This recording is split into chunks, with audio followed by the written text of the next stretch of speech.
नमस्कार, मेरा नाम मनीष यादव है। कहते हैं बंगाल जो आज सोचता है वो पूरा भारत कल सोचता है। लेकिन 2026 के चुनावी नतीजे ने ये बता दिया कि बंगाल की जो जनता है वो बहुत पहले से कुछ ऐसा सोच रही थी जिसे सत्ता के गलियारों में बैठे लोग समझ नहीं पाए। आज हम बात करेंगे बंगाल के चुनावी नतीजे पर कि कैसे 15 साल का एक अभेद किला ढह गया। भवानीपुर की हार और 206 जो भाजपा ने सीट जीता है वो जादुई आंकड़े, क्या ये एक बस राजनीतिक गणित है या ये बंगाल के उस हर एक आम नागरिक की पुकार है जो अपनी खोई हुई गरिमा वापस पाना चाहती थी। तो आज का ये विश्लेषण किसी पार्टी पक्ष के लिए नहीं बल्कि उस बंगाल के आम जनता के लिए है जो रविंद्र की संगीत भी सुनती है और इनकलाब का नारा भी लगाती है। ममता बनर्जी का संघर्ष छोटा नहीं था, लेकिन उनके सामने एक ऐसा परजीवी खड़ा हो गया जिसे हम केरल राज कहते हैं। राजनीति जब जब सेवा भाव से हटकर सिंडिकेट बन जाए तब तब जनता का मोह भंग होना तय है।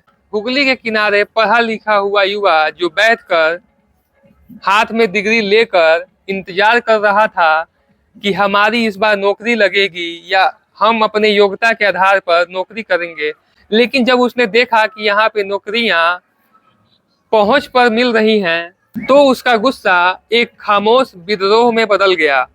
इसके अलावा संदेश खाली जैसी घटनाएं बंगाल के उस रूह पर चोट की जो महिलाओं को शक्ति मानती है। मुफ्त की योजनाओं ने लोगों का पेट तो भरा, लेकिन जो उनको एक सम्मान चाहिए था उसकी वो भरपाई नहीं कर पाई, जो आम आदमी ने अपने रोजमर्रा के जीवन में खोया था। अब भाजपा के उदय के ऊपर आते हैं। क्या भाजपा का उदय सिर्फ एक समाधान है या विकल्प? अब सवाल ये है कि क्या बंगाल भाजपा ने जीत लिया? इसे जरा बारीकी से समझिए। बंगाल का वोटर बहुत पारखी है और उसने भाजपा को इसलिए चुना क्योंकि कांग्रेस और वामपंथ के खत्म होने के बाद जो वहां पे शून्य यानी वैक्यूम पैदा हुआ था, उसी के विकल्प के रूप में भाजपा को वहां के वोटर्स ने चुना।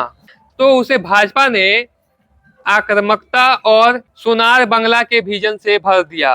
7वें वेतन आयोग का वादा वाला पैसा सिर्फ पैसा नहीं था, ये उन सभी बंगालियों के लिए एक नई उम्मीद थी जो महंगाई और संघर्ष के बीच में पिस रही थी।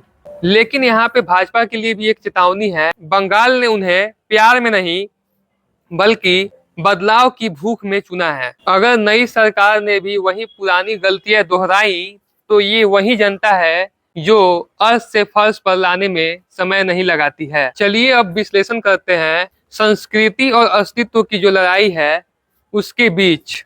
बंगाल की राजनीति सिर्फ सड़कों और बिजली तक सीमित नहीं रही। यहाँ लड़ाई हमेशा अस्मिता की होती है। एक तरफ वो लोग थे जो बंगाली पहचान की दुहाई दे रहे थे, तो वहीं दूसरी तरफ वो युवा थे जो विकास और नए संभावनाओं के तलाश में बंगाल को छोड़कर भारत के विभिन्न राज्यों में पलायन कर रहे थे। 2026 का नतीजा बताता है कि अब जनता भावुक नारों से उब चुकी है। अब उसे ठोस जवाबदेही चाहिए।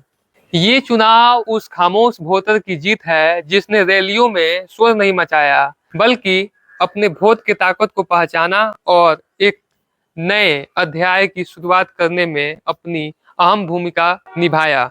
ये किसी पार्टी का लहर नहीं बल्कि जनता का उस व्यवस्था के खिलाफ जन आंदोलन था।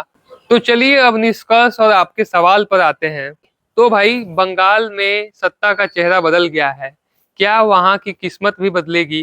क्या वहां जो हुगली नदी के किनारे बैठा हुआ युवक डिग्री लेकर नए संभावनाओं के तलाश में एक नए विकल्प के रूप में भाजपा को चुना है, तो क्या ये सरकार उनको नौकरी दे पाएगी? भाजपा के लिए जीत से ज्यादा इम्तिहान है, क्योंकि भाजपा को उन सारे मुद्दों पर काम करने हैं जो बंगाल की आवाम को लगता था कि खाली ही रह गया। 15 साल रहे हों ममता बनर्जी के या 34 साल रहे हों वामपंथ के। भाजपा के लिए ये जीत सिर्फ वरदान नहीं बल्कि एक इम्तिहान है। और वहीं ममता दीदी के लिए ये वक्त आत्म मंथन का है।